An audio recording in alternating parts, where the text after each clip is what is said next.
எனது அன்பார்ந்த யூடியூப் நேயர்களே, நான் கடைசியாக போட்டிருந்த விஜய் பெரும்பான்மையின் கவர்னரோட அதிகாரத்தை பற்றியும் ஒரு வீடியோ போட்டிருந்தேன். ஒரு தர்மத்தின்படி சட்டத்தை அப்புறம் பார்த்துக்கோங்க, தர்மத்தின்படின்ட்டு. அதில் அந்த வீடியோ நல்லா போயிட்டுருக்கு.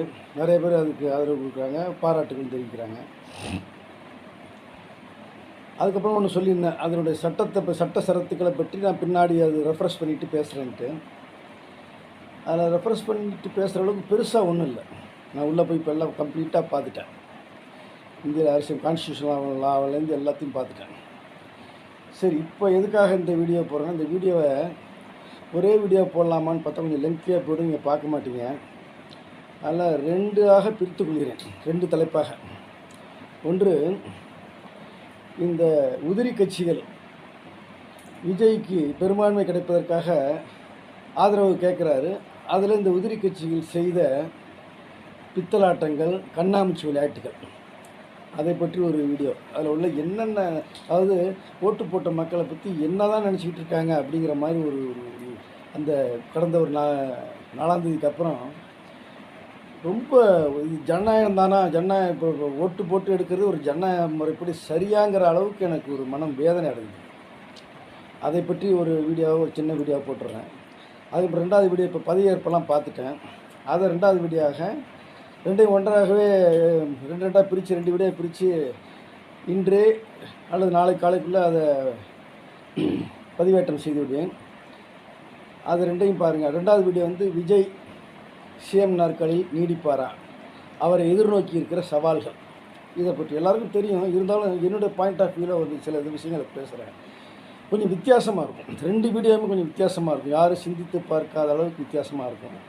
அதனால் ஆனால் என் வீடியோக்களுக்கு ஒரு அதாவது மிகப்பெரிய ஒரு வரவேற்புகள், அப்படி லைக்ஸு, வியூஸு 1000 கணக்கில் அப்படிலாம் இல்லை. அதுக்கு என்ன காரணம் எனக்கு தெரியல. ஆனால் என்றைக்குமே நல்ல பொருள்களுக்கு விலை போகாது, அது காலத்தின் கட்டாயம். இப்போ சரி, வீடியோக்குள்ளே வருவோம். ஏன் ரொம்ப வெட்டியாக பேசிக்கிட்டு.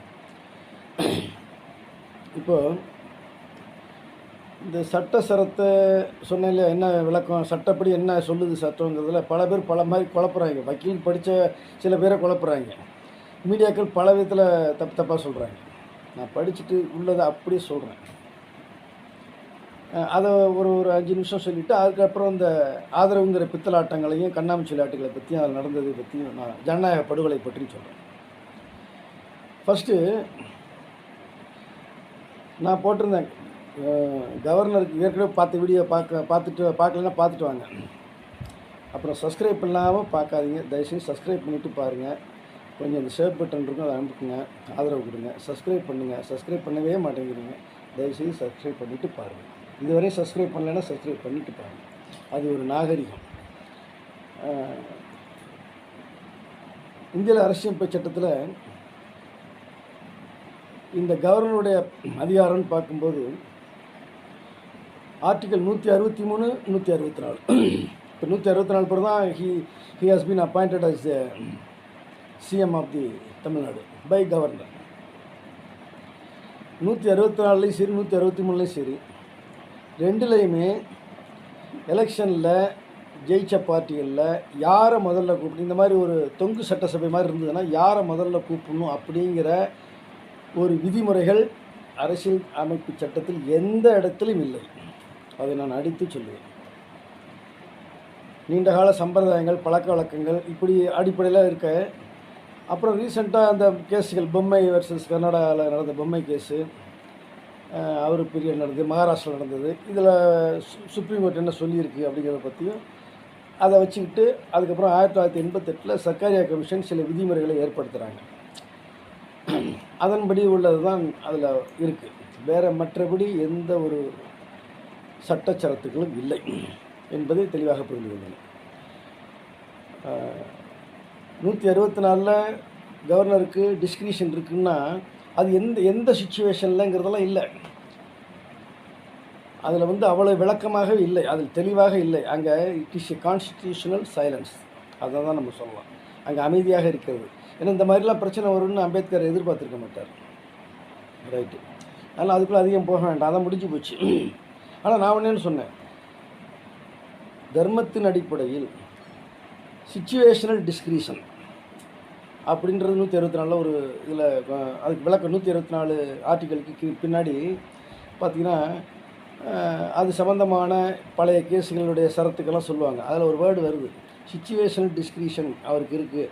சந்தர்ப்பத்துக்கு ஏற்ப நாட்டின் நலன் கருதி அவர் எடுக்கின்ற முடிவுகளுக்கு கோர்ட்டு கேள்வி கேட்கக்கூடாது. அப்படி தான் ப்ரிவிலேஜ் செக்ஷன் தான் அது.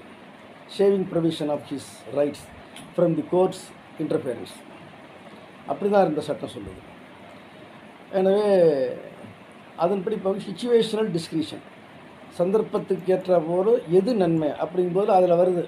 சர்க்கரை கமிஷனை சொல்கிறதுல வருது, ஹார்ஸ் ட்ரேடிங், குதிரை பேரை நடந்துடக்கூடாது, கடத்தி வச்சுட்டு இருக்கக்கூடாது, welfare of the state, stable government, ஜனநாயக உரிமைகள் பாதுகாக்கப்படும், மக்களுடைய ஓட்டளிச்சிருக்கிற மதிப்பையும் பாதுகாக்கணும். இதெல்லாம் கருதி கவர்னர் எந்த முடிவும் எடுக்கலாம், எப்படி வேணாலும் கூப்பிடலாம். அவருக்கு ஃபுல் ஃப்ரீடம் இருக்குது, ஃபுல் டிஸ்கிரிஷன் இருக்குது. அதனால தான் கோர்ட்டுக்கே போகல, இல்லைன்னா போயிருப்பாங்க. போனாங்க, அதை ஒன்றுமே ப்ரெஸ் பண்ணிக்கவே இல்லை. ஏன்னா அவருக்கு டிஸ்கிரிஷன் இருக்குது. நான் சொன்னேன் 108 நம்பர் வேணும்னா வேணும் தான், அதில் எந்த இதுன்னு முடிஞ்சா கடைசியாக முடிஞ்சா நான் சொன்னது தான் நடந்தது. சொல்லுங்கள், சரி அது போட்டோம், இது அது முடிஞ்சு போன கதை, அதை பார்த்துக்குவோம். இப்பொழுது இந்த ஆதரவு தருவது என்று சொல்லிக்கொண்டு என்னென்ன பித்தலாட்டங்களும் கண்ணாமூச்சி விளையாட்டுகளும் இந்த உதிரி கட்சிகள் செய்தன. என்ன ஒரு ஜனநாயக படுகொலை! மக்கள் ஓட்டு அளித்த மக்களுக்கு இது இல்லாமல் நம்ம ஓட்டு போட்டால் அவ்வளோதான், முடிஞ்சு போச்சு. அவங்க இஷ்டத்துக்கு ஓட்டு போட்டுக்குவாங்க. ஓட்டு போட்ட மக்களுக்கு மதிப்பு இல்லை, அவங்களுடைய விருப்பத்துக்கு அது வில் ஓட்டளிக்கிறது. It is the will of the public voters, citizens, இவங்களுடைய வில், அதைப்படி தான் ஓட்டளிக்கிறாங்க. அதுக்கு மதிப்பு இல்லை என்பது தெள்ள தெளிவாக இருக்கிறது. எப்படி சதுரங்கக்காய்களை நகர்த்தினார்கள் என்று இதில் பார்த்தீங்கன்னா, சதுரங்கக்காயை நகர்த்தினதில் விசிக திருமாவளவன் அவர் மேலே ரொம்ப மதிப்பு வச்சுருந்தேன். இல்லை ஒரு பொலிட்டீஷியன், பார்லிமெண்டேரியன், ஒரு கல்யாணமே பண்ணிக்காமல் காமராஜர் மாதிரி இந்த காலத்து காமராஜர் என்று நான் அவருக்கு பேர் வச்சுருந்தேன். அப்படி ஒரு நல்ல சரிசன். ஆனால் மிக சாமர்த்தியமாக நடப்பதாக கூறிக்கொண்டு மிகவும் மக்களிடையே மதிப்பை ஓரளவு கலந்து விட்டார். அந்த இது தெரிஞ்சு போச்சு. இதில் என்னென்னா, விஜய் எடுத்தோன்னே காங்கிரஸ்கிட்ட போனது தப்பு அப்படின்னு சொல்கிறாங்க. நான் டிவியில் 4ஆம் தேதியிலேருந்து காலையில் 8 மணிக்கு உட்காந்தேன்னா நைட்டு 10 மணி நேரம் டிவி பார்த்துட்டு உட்காந்தேன். எல்லா வேலையும் ஒதுக்கி போட்டு இதே சேரில் உட்காந்துட்டு டிவிலே தான் கிடந்தேன். எல்லா சேனலும், தந்தி டிவி, பாலிமர் டிவி, புதிய தலைமுறை, அப்படியே மாறி இது அப்போ பார்த்துக்கிட்டே தான் இருந்தேன். அதில் இந்த மாதிரி அவருக்கு மெஜாரிட்டி இல்லைன்னு அவர் ஃபஸ்ட்டு அனுப்புனது லீமா ரோஸையும் ஆதவ் அர்ஜுனாவையும் எடப்பாடி வீட்டுக்கு தான் அனுப்புனாங்க. அதில் பார்க்க தந்தி டிவியில் ஏதோ எடப்பாடி வீட்டு உள்ளத்தில் லீமா ரோஸ் அவர்கள் சென்றிருக்கிறார்கள், அவர் போய்கிட்டு இருக்காரு, இந்த உள்ளே போயிருக்காரு, இந்த போயிட்டு பேசிட்டு வெளில வர்றாரு, என்ன பேசுனான்னு தெரியவில்லை என்றெல்லாம் ஹரிஹரன்ற அங்கே ஒரு ஆங்கர் இருப்பார் தந்தி டிவிக்கு, சலீம் மாதிரி, அவரெல்லாம் பேசிக்கிட்டு இருந்தார். ஆனால் ஃபஸ்ட்டு அங்கே தான் போனாங்க. அப்புறம் கொஞ்சம் நாள் கழித்து எடப்பாடியார் ப்ரெஸ் மீட்டில் சொல்கிறார், எங்கள் ஆதரவு கிடையவே கிடையாதுன்னு அடித்து ஒரே பிளண்ட்டாக அடிச்சுட்டு போயிட்டார். ஆதரவு இல்லை என்று என்ன. அப்போ அவர் உயர்மட்ட குழு எங்கள் கட்சியை கூட்டணும், எங்கள் கட்சியின் அடுத்த கட்ட தலைவர் என்ன சொல்கிறாங்க, ஏது சொல்கிறாங்க அப்படிலாம் அவர் சொல்லவே இல்லை. அவர்கிட்ட போனாங்க, பேசுனா இல்லைன்ட்டு தானே எல்லாம் தான் எல்லான்னு ஜெயலலிதா மாதிரி அடிச்சு அடிச்சுட்டு போயிட்டார். யாரை பற்றியும் கவலைப்படாமல். மற்ற தலைவர்களுக்கு 2ஆம் கட்ட தலைவரும் அவர் சந்தித்து கலந்துக்கவே இல்லை. ஈவி சண்முகம் போன்றவர்கள்லாம் கலந்துக்கவே இல்லை. வேலுமணி இவர்கள்லாம் கலந்துக்கவே இல்லை. எம்எஸ் பாஸ்கர் அவரெல்லாம் கலந்துக்கவே இல்லை. அவர் பாட்டு அடிச்சுட்டு போயிட்டார். அதுக்கு பிறகு தான் இவர் அது இங்கே ஒரு பக்கம் அனுப்பிட்டார். எல்லா பக்கமும் ஒரு தூது அனுப்புகிறார். நீ இங்கே போ, நீ காங்கிரஸுக்கு போ, நீ கம்யூனிஸ்ட்டுக்கு போ அப்படின்னு அங்கங்கே ஒரு ஆள் அனுப்புகிறாரு. எது கிடைக்குதோ பார்த்துக்கோ, ஐயோ உட்காரணியா நாக்கால் எப்படியாச்சும் உட்காந்துனியா கிடச்சுன்னு எல்லாம் பந்து ஆடுறாங்கன்னு அவர் ஒரு பரபரப்பில் அவருக்கு ஒன்றும் புரியல, அனுபவம் இல்லை அல்லவா. ஒன்று இதை முடிச்சுட்டு இவங்க ஃபைனலாக சொன்னால் அப்புறம் அங்கே போவோம் அப்படில 4 பக்கம் கல்லை விட்டேரி, எந்த பக்கம் மாங்காய் விழுதோ எடுத்துக்குவோம் அப்படி அந்த பாணியில். அது எல்லாம் இயற்கை தான் எல்லா மனிதர்களுக்கும். அப்படி விட்டு இருக்கும்பொழுது அங்கே இல்லை என்று தெரிந்தவொடனே இங்கே வச்சிட்டாங்க. அப்போ காங்கிரஸ் பார்த்துச்சு, அருமையாக காய நிறுத்தி கப்புன்னு கூட்டிலேருந்து விளையாடுன்னு சொல்லி சப்போர்ட் பண்ணி பிடிச்சிச்சு. 5 பேர் தான். ஆனால் கொஞ்சம் கூட வந்திருந்தா நல்லா இருந்திருக்கு, இவருக்கு இவ்வளோ பிரச்சனை இருந்திருக்காது. ஒரு 10 பேர் இருந்திருந்தாங்கன்னா, ஒரு 15 பேர் இருந்திருந்தாங்கன்னா ராஜா யார் தேவை நாடி இருக்கிறது. இவ்வளோ அலக்களிப்பு அவருக்கு தேவையில்லை. இதில் பாமகவுக்கு கூட இப்போ ஒரு தடவை யாரோ ஒரு மூமெண்ட் இருந்திருக்கு. பட் ஆனால் அவங்களோட இதில் விலகிட்டாங்க, அவங்க சைலண்ட்டாக இருந்துட்டாங்க. அதன் பிறகு காங்கிரஸ் ஓகேன்னு டிஎம்கே என்ன சொன்னிச்சு, முதுகில் குத்தி விட்டார்கள் என்று சொன்னாங்க. அப்போ அடுத்த கம்யூனிஸ்டெல்லாம் என்ன பண்ணுறாங்க, நாங்கள் டெல்லியில் நாங்கள் தேசிய கட்சிகள் டெல்லியில் எங்கள் தலைமையாக இருக்கோம், அதெல்லாம் கேட்டுட்டு தான் சொல்லுவேன்னு சொல்கிறது நியாயம். சரி, அவங்க பேசுகிறாங்க சொல்கிறாங்க. அதுக்குள்ள விஜய் ஒரு கூத்தடிச்சார். அவருக்கு சரியான லீகல் அட்வைஸ் இல்லை. ஃபஸ்ட்டு வந்தோடனே இந்த 107 வச்சுக்கிட்டு நேராக போகிறாரு. எனக்கு இத்தனை % 35% ஓட்டு வாங்கியிருக்கேன்னு முதல்ல போய் சொன்னார். தம்பி 35% ஓட்டு இல்லை, 118 வச்சுருக்கியா, அதுதான் கணக்குன்னு அவர் ஹிண்ட் காமிச்சார் கவர்னர். இவங்க யாரும் அது அவர் கண்டுக்கவே இல்லை. நான் அப்போயே சொல்லிட்டேன், என்ன நம்பரில் மேஜிக் நம்பர் இல்லாமல் இவர் போயிருக்கவே கூடாது. உதிரி கட்சி ஆதரவை பெற்றுக்கிட்டு போயிருக்கணும். இவருக்கு யார் சொன்னால் பர்சன்டேஜில் கூட இருந்தால் போதும்னு சரியான வழிகாட்டுதல் இல்லை. சட்டம் என்ன சொல்லுகிறது பற்றி, ஏன்னா சட்டமே சைலண்ட்டாக தான் இருக்குது. அரசியலமைப்பு சட்டமே சைலண்ட்ஸாக தான் இருக்குது. இதில் ஒரு தெளிவாக இனிமேல் வருகின்ற மத்திய அரசு என்ன பண்ணும், அரசியலமைப்பு சட்டத்தில் ஒரு திருத்தத்தை கொண்டு வந்து அதில் புதுசாக ஒரு ப்ரொவிஷன் ஆர்டிக்கலை கொண்டு வந்து இந்த மாதிரி சுச்சுவேஷனில் கவர்னர் எப்படி செயல்படணும், ஒரு சட்ட திருத்தம் கொண்டு வரணும்னு ஏற்கனவே அந்த வீடியோவில் சொல்லியிருக்கேன். சட்டத்தை திருத்துங்கள், மாற்றுங்கள் என்று. சரி, இப்போ இவர் என்ன பண்ணிட்டார், 2வது போயிட்டார். போனோன்னா அனுப்பி விட்டார் ஃபஸ்ட்டு. அப்போ தான் பொன்னாட போத்தலன்னாங்க. 2வது தடவை போகிறாரு. 118 வேணும் தம்பின்னு சொல்லிட்டார். சொன்னப்போ இவர் என்ன பண்ணிக்கணும், லெட்டரை கொண்டு போகணுமா இல்லை ஆதாரத்தில் வாயில் சொன்னால் போதுமா இல்லையா? ஓடுறாரு. ஓடி போய் நேராக கம்யூனிஸ்ட் கட்சி காங்கிரஸ் எனக்கு ஆதரவு கொடுத்துருச்சிங்க. காங்கிரஸ் ஆதரவு கொடுத்து கூட்டிப்பார், ஷார்ட்டேஜ் ஆகுது, போயிட்டு வா ரெண்டாரு. அப்புறம் அங்கிட்டு இங்கிட்டு ஓடிக்கிட்டு போய் எல்லாம் பண்ணி அப்புறம் கொஞ்சம் ஒரு நாள் இழுத்துக்கிட்டு கம்யூனிஸ்ட் 2 பேரும் ஸ்டாலினை பார்த்தாங்க, பேசினாங்க. என்ன சொன்னாங்களோ தெரியல. அங்கே பேச்சு நடந்ததுன்னா இந்த அரசியல் கட்சிகள் பேசுகிறாங்க கூட்டணியில். எலெக்ஷனுக்கு முன்னாடி கூட்டணி அமையும் போது யாருக்கு எத்தனை சீட்டுங்கிறதெல்லாம் வெளில ப்ரெஸ் மீட்டில் சொல்கிறாங்க. நாங்கள் இத்தனை கேட்டிருக்கோம், அவங்க இத்தனை சொல்லியிருக்காரு, எங்களுக்கு பத்தாது, அப்படிலாம் ஓப்பனாக டிரான்ஸ்பரண்ட்டாக மக்கள் மத்தியில் ப்ரெஸ் மீட்டில் சொல்லி மக்களுக்கு கன்வே பண்ணுறாங்க. இது மட்டும் ரகசியம். ஸ்டாலின் வீட்டுக்கு போய் என்ன பேசுனேன்னு சொல்ல மாட்டேன். இபிஎஸ் வீட்டில் என்ன நடந்ததுக்கு வெளில வாயை திறக்க மாட்டேன். இவங்க என்ன திறக்க மாட்டேன். எல்லாம் என்ன அப்படி ரகசியம், ஓட்டு போட்டது நாங்கயா, நீ என்ன முடிவு எடுத்திருக்க, போய் பேசிட்டு வந்தியா ஸ்டாலின்ட்ட, என்னென்னு வெளிலன்னு சொல்கிறது இல்லை, இதை பற்றி பேசியிருக்கிறேன், என்ன இருக்குது, ஏதாச்சும் ஒரு வார்த்தை சொல்லணும்ல. மக்களை முட்டாள்கள் என்றும் அடிமைகள் என்றும் நினைத்து கொண்டிருக்கிறது அனைத்து கட்சிகளுமே. இந்த விளையாட்டில் இந்திய கம்யூனிஸ்ட் கட்சி உள்ளே போகுது, போய் பேசிட்டு வந்து என்ன பண்ணால் முடிவெடுப்போம், மேலே அங்கே இருக்கார் இங்கே இருக்கார், இப்படி கை கட்டி அப்படியே போகிறாங்க. மக்கள் கேட்குறாங்க, மக்களுக்காக கேட்குறாங்க. ப்ரெஸ்ஸு என்ன சொல்கிற, என்ன முடிவு எடுத்திருக்க, சொல்லணுமா இல்லையாங்க? இது ஜனநாயக படுகொலை தானே. இது மக்களை மதிச்சாங்களா? மக்களை மிச்சு டிரான்ஸ்பரண்ட்டாக சொன்னாங்களா? என்ன இதே ஸ்டாலின் தான் இருக்கட்டும், என்ன சொன்னாரா கேட்டால், நாங்கள் இடையூறு செய்ய மாட்டோம். நீ என்னத்தை கிழிச்சு இப்படி இடையூறு செஞ்சு நீ தான் தோற்று போய் உட்காந்துருக்க, அப்புறம் எப்படி இடையூறு செய்வேன்?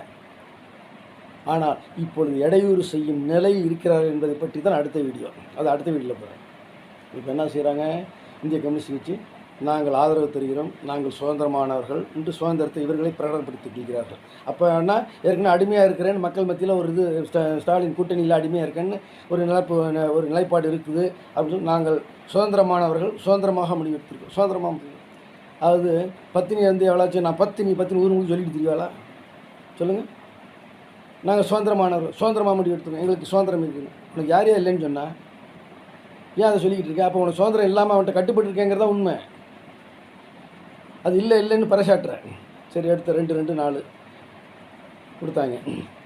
அவங்கள்ட்ட லெட்ரு வாங்கிட்டு போகும்போது இந்த விடுதலை சிறுத்தைகள் திருமாவளவன் என்ன கூத்தடிச்சார் பாருங்கள். மக்கள் மத்தியில் அவர் மதிப்பை இழந்து விட்டார் என்று சொல்லுவேன். கம்யூனிஸ்ட் கட்சியில் என்ன நிலைப்பாடு எடுக்கிறதோ அதை அனுசரித்து என்னுடைய நிலைப்பாடும் இருக்கும் அப்படின்னு ஒரு பேட்டி கொடுக்குறேன்.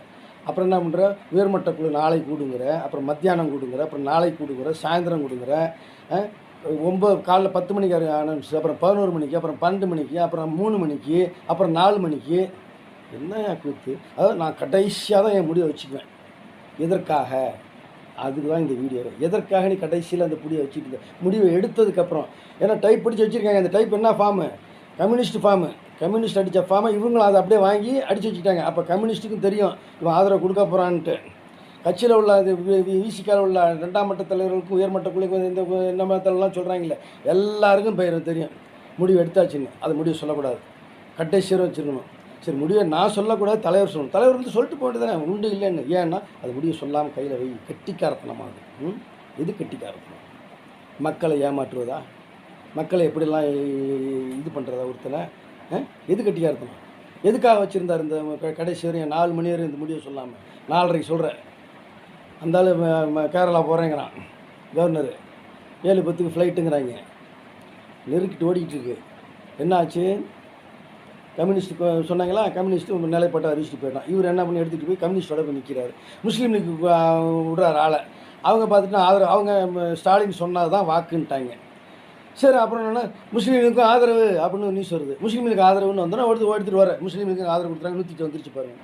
முஸ்லீம் லீக்கோட லெட்டருங்க இல்லாமல் போகலாமா? இது நடுப்புற கூத்து, அமமுக ஒரு கூத்து, அதில் ஏதோ காமராஜர் கொண்டு காட்டினாங்கன்ட்டு ஒரு கூத்து. என்னங்க இதெல்லாம்? ஓட்டு போட்ட மக்களை வந்து எதுக்காக அவங்கள ஓட்டு போட்டோம், எந்த கட்சி, எதுக்காக, என்னத்துக்காக, எல்லாம் கொள்கைன்னு சொல்லிவிட்டு கொள்கையால் தூக்கி காற்றுல பறக்க விட்டு போயிட்டுருக்காங்க.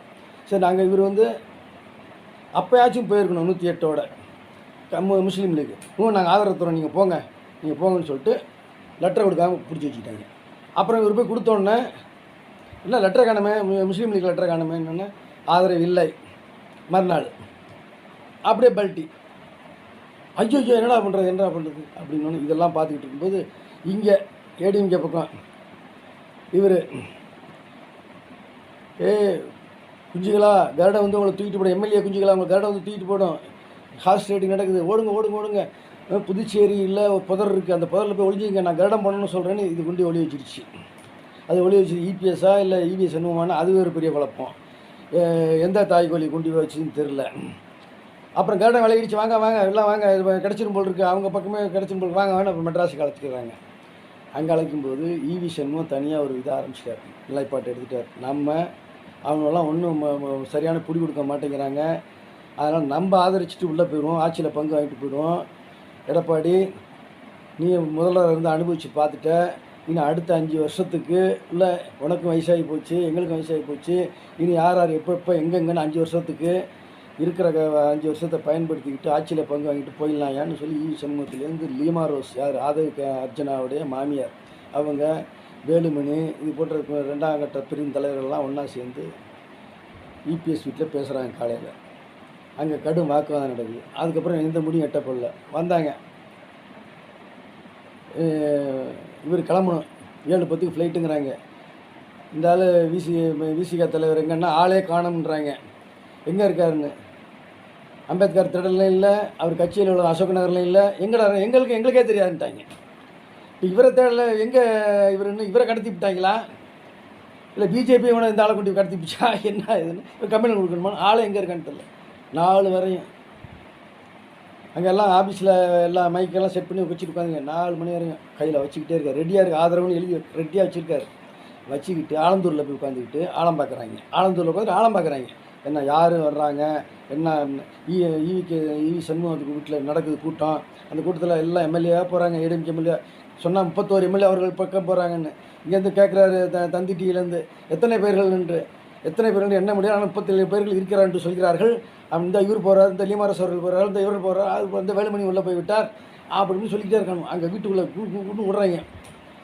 ஆஹா, ஆதரவு இப்போ கட்சி ஏன்னா 1/3 மேலே 31 1/3 மேலே பிச்சுக்கிட்ட வந்து ஆதரவு கொடுத்தோன்னா ஸ்ட்ராங் ஆகிடும் விஜய்க்கு.